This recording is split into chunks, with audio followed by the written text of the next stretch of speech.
हिरण्याक्ष और वराह अवतार की कहानी। बहुत समय पहले ब्रह्मांड में असुरों की एक जाति का प्रभुत्व था, जो अपनी शक्ति और अहंकार के कारण देवताओं और मानवों पर अत्याचार करती थी। इन असुरों में हिरण्याक्ष नामक एक शक्तिशाली असुर था। वह हिरण्यकशिपु का भाई और कश्यप ऋषि तथा दिति का पुत्र था। हिरण्याक्ष का नाम ही इस बात का प्रतीक था कि उसे सोने और धन दौलत से अत्यधिक लगाव था। वह बलवान और क्रूर था और तीनों लोकों पर शासन करने की लालसा रखता था। हिरण्याक्ष ने अपनी शक्ति का दुरुपयोग करते हुए तीनों लोकों पर आक्रमण कर दिया। उसने देवताओं को स्वर्ग से भगा दिया और उनका सारा धन छीन लिया। उसके आतंक से ऋषि मुनि भी परेशान हो गए।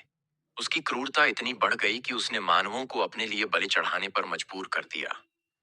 लेकिन हिरण्याक्ष का सबसे बड़ा अपराध तब हुआ जब उसने पृथ्वी को पाताल लोक के महासागर में छुपा दिया। वह ब्रह्मांड के संतुलन को बिगाड़ना चाहता था। उसने अपनी तपस्या से भगवान ब्रह्मा को प्रसन्न किया और कई वरदान प्राप्त किए, जिसके कारण वह और अधिक अजेय हो गया।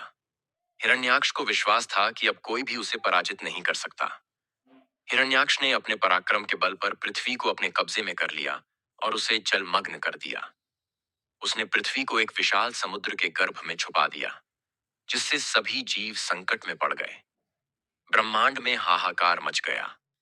देवताओं ने अपनी समस्या लेकर भगवान विष्णु के पास गए। भगवान विष्णु ने सृष्टि के संतुलन को पुनः स्थापित करने के लिए वराह थे में अवतार लिया। वराह अवतार में भगवान का रूप अति विलक्षण और बलशाली था। उनका शरीर विशाल और पर्वत के समान था। उनके तीक्ष्ण दांत और शक्तिशाली खुर उन्हें एक अजेय योद्धा बनाते थे। जब भगवान विष्णु वराह रूप में प्रकट हुए तो उनकी गर्जना से पूरा ब्रह्मांड गूंज उठा। उन्होंने पाताल लोक के महासागर में प्रवेश किया, जहां हिरण्याक्ष ने पृथ्वी को छुपा रखा था। भगवान ने अपने खुरों से पृथ्वी को ढूंढा और उसे समुद्र से बाहर निकालने का प्रयास किया। हिरण्याक्ष ने भगवान वराह को चुनौती दी। उसने सोचा कि एक सूअर उसका क्या बिगाड़ सकता है, लेकिन वह भगवान विष्णु की शक्ति को नहीं समझ पाया। दोनों के बीच एक भीषण युद्ध हुआ जो कई दिनों तक चला। हिरण्याक्ष ने अपनी शक्ति और माया का प्रयोग किया, लेकिन भगवान वराह हर बार उसे पराजित करते गए। अंततः भगवान विष्णु ने अपने दिव्य चक्र और तीक्ष्ण खुरों से हिरण्याक्ष का वध कर दिया। उसके मरते ही तीनों लोकों में शांति स्थापित हुई। भगवान वराह ने अपने विशाल खुरों पर पृथ्वी को उठाया और उसे महासागर से बाहर निकालकर अपनी स्थान पर स्थापित किया।